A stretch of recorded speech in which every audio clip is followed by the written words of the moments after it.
Sveiki gerbėmiai. Mes visi suprantam, kad ant molio pamato namo nepastatys. Jis nugrius. Mes visi suprantam, kad ant melo molio pamato projekto neįgyvendins. Mes visi suprantam, kad iš molio, iš melo negimsta tiesa. Iš neteisės negimsta teisė. O šiandieną Seimas priėmė įstatymą, neteisėtą, mano galva, įstatymą, pažeidžiantį ir Konstituciją, įstatymą, kad iš neteisės gali gimti teisė. Čia, žinot, kaip vagis sakytų, jeigu įstatymai man trukdo vogt, mes pakeisim įstatymus. Taip ir yra. Jeigu įstatymai mums trukdo pagrobti Kapčiamiesčio Didžiagirio, mes pakeisim įstatymą. Ir šiandien jie tą padarė. Jie tą ir daro. Jie tą padarė ir kai jų klausi, kodėl, ar turi nors vieną argumentą pateisinantį tokį veiksmą, jie nudelbia akis, nusisuka ir sako, taip reikia. Iš tikrųjų, ne tai, kad gaila, čia yra apgailėtina, kad Lietuvoje atsirado 105 piliečiai, kurie pakėlė ranką prieš valstybę. Prieš mūsų didžiausią turtą, ką turi Lietuva. Tai yra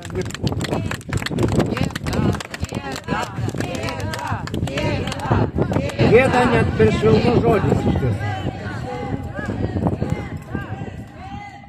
Ir jie sako, tai yra vienintelė geriausia vieta poligonui. O kokios kitos vietos, girdėjai? Rokišky. Jeigu tai vienintelė geriausia, reiškia buvo nagrinėtos kitos vietos.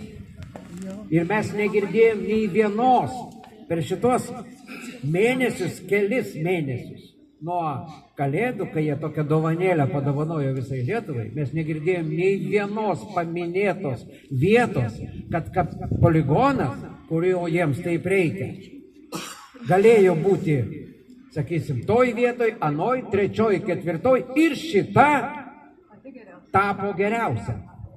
Kaip galėjo iš vieno kandidato, grubiai tariant, geriausio kandidato tais tarybiniais laikais išrinkti deputatą, taip dabar iš vienos vietos jie išrinko neva tai geriausią vietą.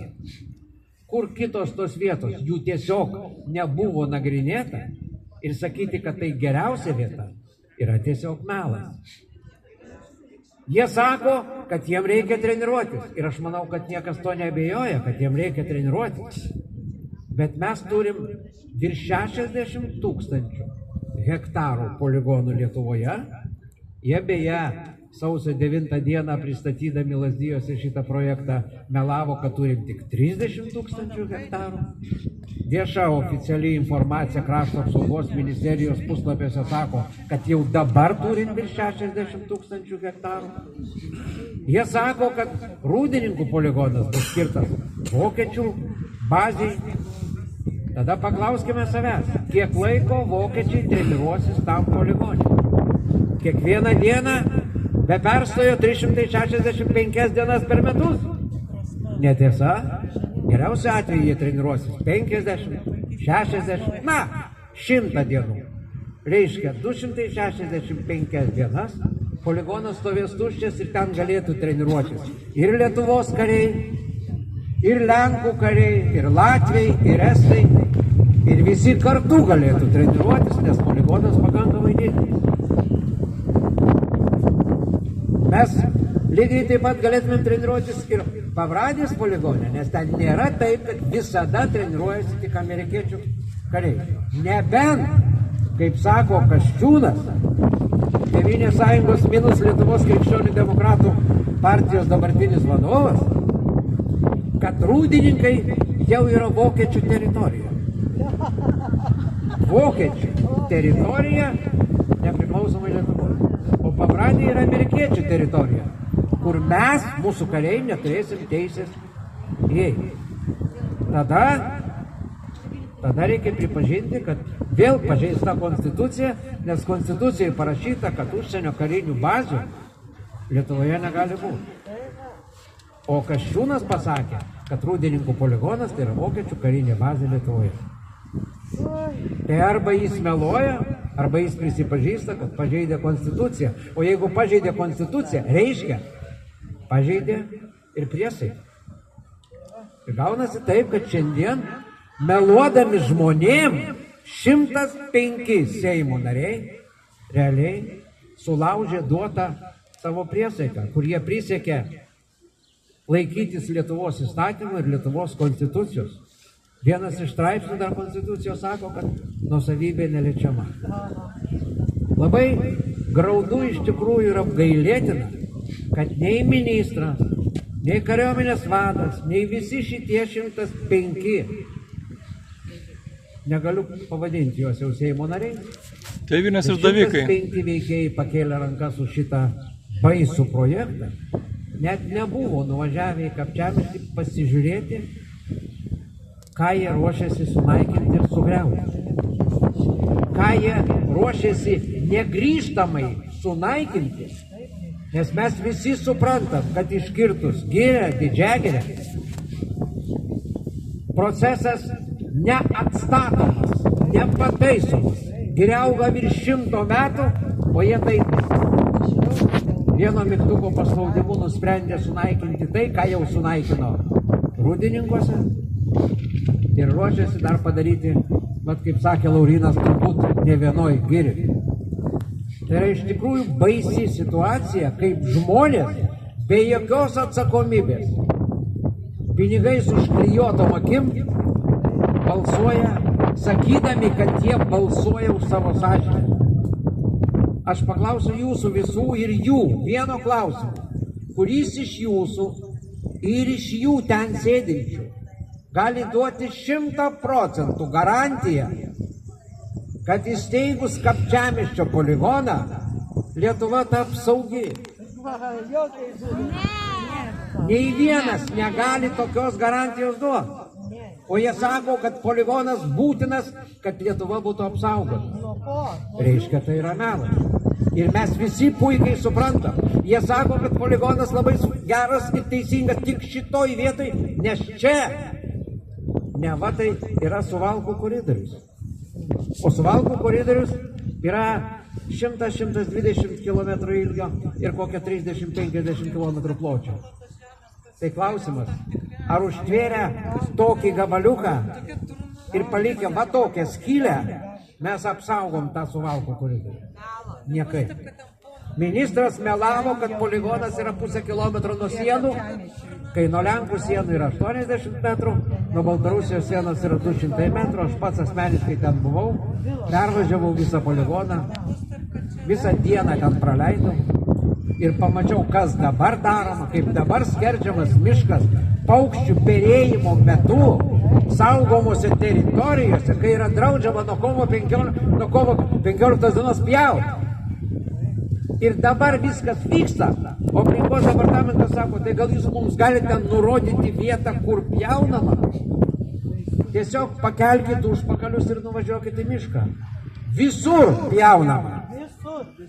Ir sakyti, kur pjaunama, čia yra vėl pasityčiamas iš mūsų visų.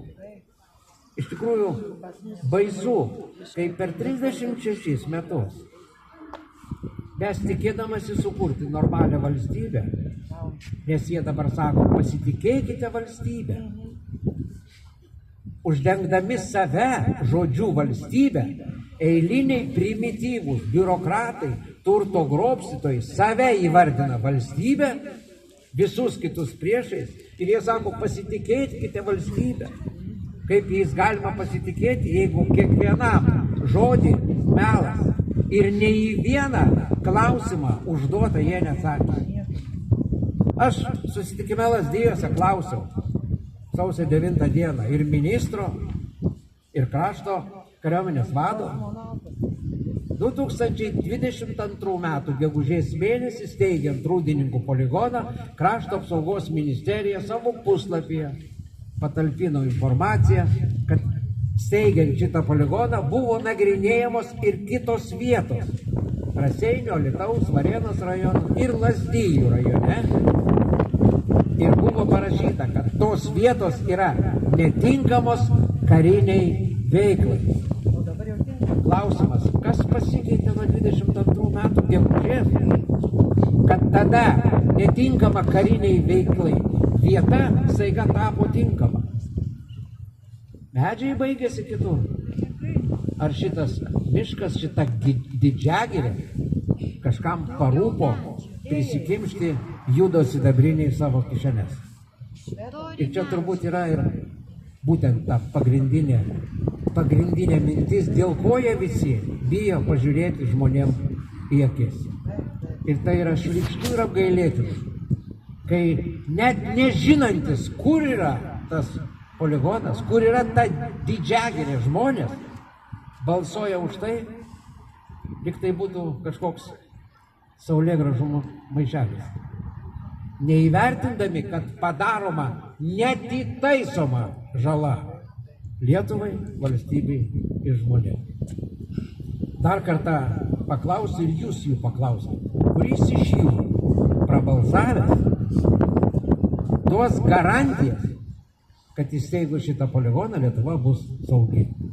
Ir kuris iš jų prisiims atsakomybę už pasekmes, kas įvyks sunaikinus tą didžiagirę. Sunaikinus ten Pinčiagirio 9000 mečiai prieš Kristų yra pirmoji lietuviška gyvenvietė. Ten yra 2 draustiniai, Raudonoj knygoje įrašyti kurtiniai gyvena, lūšis, stumbrai, Raudonoj knygoje įrašyti augalai. Visą tai jie sunaikins, nors tai buvo gamtos kurta tūkstantmečiais. Kas prisiims atsakomybę, kai ten įvyks nelaimė? Aš ten važinėdamas sužinojau, kad dar rusai buvo sugalvoję ten steigti poligoną, bet rusai turėjo daugiau smegenų, nes atsiuntė geologus, jie padarė grunto tyrimus, padarė gręžinius ir pasakė, čia netinkama vieta, todėl kad čia buvusios pelkės ir sunkioji technika prasmes. Ir čia yra žingsnis iki nelaimės, kai turėsime dar vieną Pabradės poligoną paskendusi tanką. Tik šį kartą jau Kapčiamiestyje. Kas prisiims atsakomybę? Ir ten yra begalės sprogmenų ir dar praeitą savaitę vėl remontuojant kelią, ten rado antro pasaulinio karo sprogmenį, sovietiniai gyventojai sako, kad pastoviai iškasami, iškelia žemę sprogmenys dar nuo antro pasaulinio karo. Ten yra ir karių kapai, kurios sunaikins. Ir kas bus, kai ten įvyks nelaimė? Sprogs kažkoks karys, prasmegs kažkoks tankas ir jie tada sakys, ups, padarėm klaidą, reikia atsisakyti šitos vietos. Kas prisiims atsakomybę? Ar jo ekscelencija Gitanas prisiims? Nei vienas iš jų nepasakė, aš prisiimu atsakomybę visą ir jeigu kas, iš savo kišenės nuostolius padengs. Bet ten sėdi tokie žmonės, kurie šiandien skubos tvarka neišnagrinėja klausimo, padarė tokį lemtingą žingsnį, kokio Lietuvoje aš sulyginčiau jį su Mažeikių naftos gamyklos vagyste. Čia antras toks pats milžiniškos žalos projektas Lietuvai. Gėda. Gėda! Gėda ir jie sudegs pragare.